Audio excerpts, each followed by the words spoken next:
ito yung part 3 ng video ng total station ni Engineer Heron Paul Maestre ng Tacloban, Leyte. Okay? So, ito yung nabagsak. Ito yung napakalaki ang error ng angle. Okay? Vertical, horizontal, maging distance, apektado. Digital electronic bubble, mas lalong-lalo na yung laser plummet. Yung laser plummet, ang dimension niya halos 8 cm. Ang laser plumb niya. So, ito na yung part 3, final stage na ng repair natin. So, pinapakita na natin dito na lahat ng problema o lahat ng naging sira nito ay nagawa. So, almost 2 days including calibration. Okay? So, ito yung isa pa rin na major na ginawa natin. Itong tangent niya na to, tangent lock. Okay, so totally nakalock. Ngayon, ang release, pag nirelease mo, totally napaka-smooth release. Yung before natin to ginawa, pag nilock mo to at nirelease, pag nirelease mo, matigas pa rin. Pag nilock mo at nirelease, matigas pa rin. Kailangan ko unting, ganun mo lang dati. So, hindi siya normal. Ngayon, release, it's okay. Then lock. Okay, siyempre nakalock. Fine. Release. So yan, nagawa din natin yan. Isa din yan sa mga ginawa. So kung nakita nyo doon sa part 2 ng video, kalasan yan lahat. Then yun, repair. Ni-repair natin yung mechanism. Ngayon, ipapakita natin dito sa part 3 na ito, working na yung unit. Nagawa na. So proceed na tayo. Power up.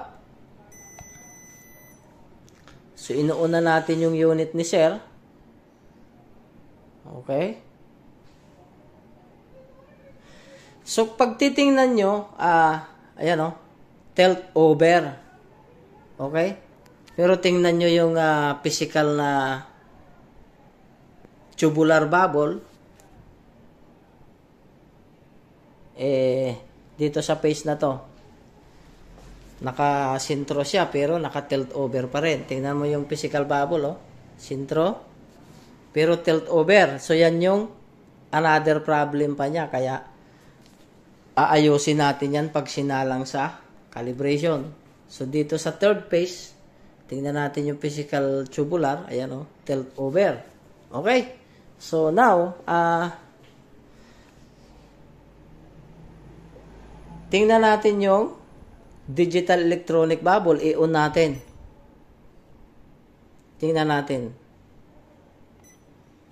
So, tingnan natin yung digital electronic bubble yan, nandoon, no? Out of tolerance na siya. Overruns. Okay? So, pag tinignan mo yung X niya, ayan, no? 11,000 seconds. Napakalaki ang error ng X. So, yan yung i-a-adjust natin dyan. I-a-adjust natin yung component dito lang, dito, meron dito, X and Y, sa kabila naman yung Y, sa ilalim ng display. So, i-adjust natin yung mechanically niya dahil sobrang laki, hindi kayang i-compensate yan. So, mag-adjust tayo sa mechanical and then sa digital electronic. Pagka kunting-kunti na to, pagka within 60 seconds, para ma-compensate siya ng digital electronic. Pero kailangan natin sa ganitong laki ng error, adjustin yung mechanically compensator. Ayun, ang laki. So, tingnan nyo yung physical, oh. Sintro naman siya. Pagdating sa digital, ayan. So, ngayon, ipapakita natin yung error niya sa plummet before natin kinalibrate. So, ngayon, pansinin nyo yung reference natin. So, nakasintro na yan. Dahil nagawa na natin ang laser plummet. So, tingnan natin, ha. Ito yung unit. I-rotate natin. Tingnan natin yung plumb, ha. Okay, kahit inikot natin. Yan, no. Iikotin natin, ha. Tingnan natin kung kaya makita doon sa hindi na makita. Okay. Ayun. Kung nakikita pa doon sa camera. So, iikot natin. Okay. So, kung pansin ninyo, stable. So, since, ibig sabihin na, ayos na. So, nakikita nyo yung laser doon, engineer. Yun yung plumb. So, pinapakita lang natin na repair na ito, ayos na. So, ito ha, ikutin ko yung unit ha.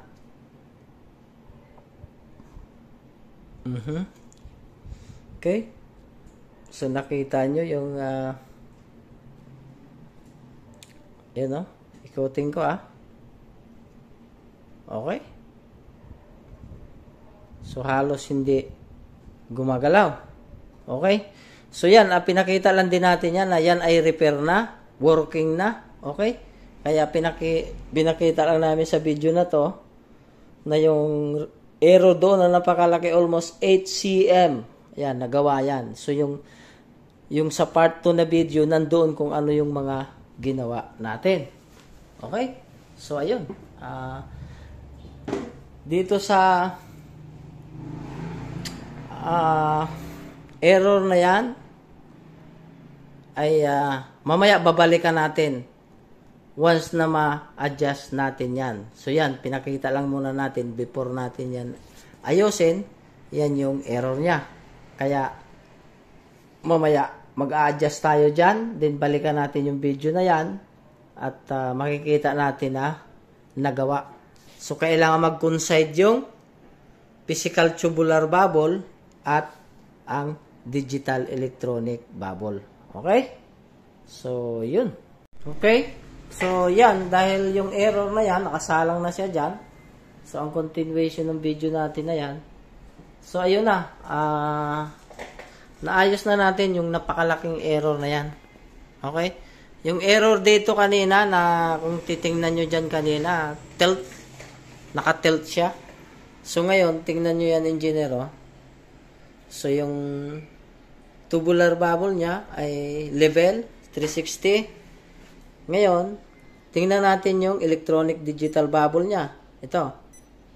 Ayan o, nasa sentro na. So, kanina yan nandoon sa taas. Tapos, ang reading nito, 11,000 mahigit yung ano nito. Ganun din to malaki. Okay? So, dito sa side, check natin. Doon sa kabilang side, ha. So, tingnan natin, ha. So, yun. Tingnan mo yung tubular bubble niya. Ayan, level yan, ha. Inikot natin. Tingnan mo din yung reading ng digital electronic. So, 00. Okay? So, ikot natin. Kabilang page. Okay? Tingnan natin. Ayan. So, ibig sabihin, na-repair na. Ayan, yung napakalaking error dyan. Lahat, digital, electronic. Okay? Plummet, laser plummet. Error sa horizontal, sa vertical. Digital electronic bubble. Sa tangent, ito yung tangent nito, matigas. Pag nirelease mo siya, matigas pa rin. Sumasalya pa rin doon yung mechanism niya sa loob. So, yan. Lahat ng sira, nagawa. Okay? In 2 days. So, ayun. Dahil nakasalang na yun dito sa microscope at final stage na to ng repair. So, calibrate. Kinakalibrate na siya. Ayun. Tingnan natin, ha. Silipin natin yung telescope. At magkukumand tayo ng measure. Okay? So, balik tayo. Silipin lang natin uli yung, pakita natin, ha. So, yan yung tubular bubble. At, ito naman yung, pakita natin, ha. Yan. Digital electronic bubble. So, ayos na. Then, command tayo ng measure. Okay? Measure. Ayun. So, yun. So, sa madaling salita, na-repair and na-calibrate na itong total station ni Engineer Heron Paul Maestre ng Leyte, Tacloban, Leyte. So, ang total station niya ay precise. So, nabagsak yan ang history. Nabagsak. Napakalaki ang error. So, pinadala niya dito sa amin. At ito, nagawa in 2 days. So, kalas, repair, calibrate, lahat ng aero, napakalaking aero, nagawa. Okay? So, ayun. So, paki-like kung bago lang kayo engineer sa aming YouTube channel.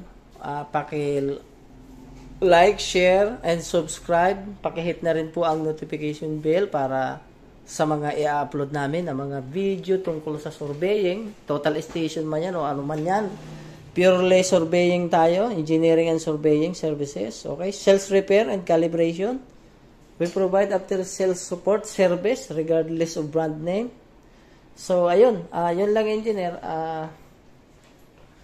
So, final stage ng repair nitong total station ni Engineer Heron Paul Maestre ng Tacloban, Leyte. So, nabagsak, precis, total station, nabagsak yan. So, nagawa in 2 days. Okay? So, yun lang. Ang video na ng unit na engineer, hanggang dito na lang yan. At ito, gawa na rin naman. So, maipapadala na ito papunta sa kanya. Okay?